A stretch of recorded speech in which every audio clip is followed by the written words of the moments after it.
Starting on November 4th with our first blizzard, North Dakota received record snowfall throughout the winter of 2009 as a result of at least 8 storms classified as blizzards. Several counties even recorded snow levels as high as 500% of normal.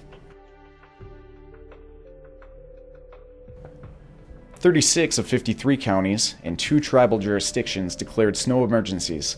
As more and more snow fell, the stage was set for spring flooding statewide.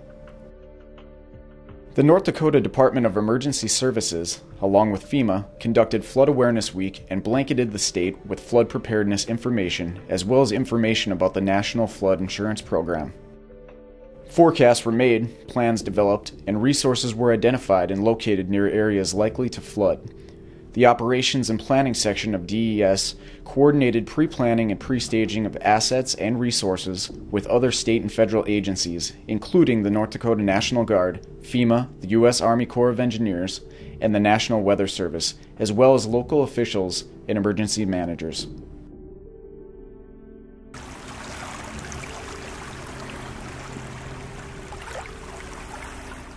As the thaw began and the rivers and creeks across the state started to melt, flooding occurred in every watershed in the state. 48 counties, 3 tribal jurisdictions, and 18 cities declared flood emergencies. Flooding started on March 6 near Medora, North Dakota, on the western edge of the state. Flooding continued throughout March, April, and May in multiple locations across North Dakota.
And Devil's Lake continues its historic rise with seemingly no end in sight. Typically used by the military as fortification, thousands of feet of HESCO barrier was used to fight flooding. 35,000 feet of HESCO was used in Fargo. Showing ingenuity, the North Dakota National Guard improvised and used large soybean bags filled with 1,000 pounds of sand to shore up levees and dams. Unmanned aerial vehicles provided by the U.S. Border Patrol provided aerial reconnaissance of flooding conditions in the Red River Valley. 300 pounds of C4 explosives and nearly 30 tons of rock salt later, Bismarck was safe from flooding. 18 million sandbags were used across North Dakota for the flood fight. That is 30 sandbags for every person in North Dakota. Laid end to end, these sandbags would stretch to about 5,113 miles. Hundreds of pets, both large and small, were sheltered. Over 800 federal employees came to the state to help with response and recovery. The governor activated more than 2,000 National Guardsmen. Over 90,000 head of livestock were lost to floodwaters. Flooding resulted in 3 deaths, 252 injuries, and 71 illnesses. An estimated 30,000 to 50,000 people evacuated due to rising floodwaters. Nearly 2,000 special needs population were evacuated. Over 1,400 people used Red Cross shelters. 139 emergency rescues were performed utilizing Black Hawk helicopters and boats.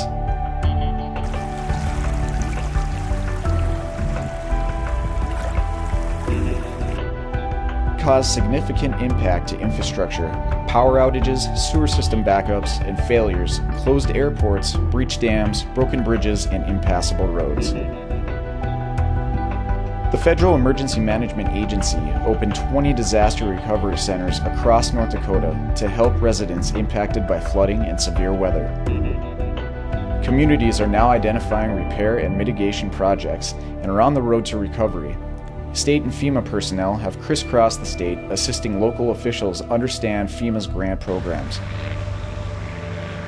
When disaster strikes and lives, safety, and property are in jeopardy, it is many hands working together to keep us safe. In North Dakota, numerous local, tribal, state, and federal agencies, as well as voluntary organizations, worked in partnership to ensure an effective response to statewide flooding. Any successful disaster response depends on this collaboration.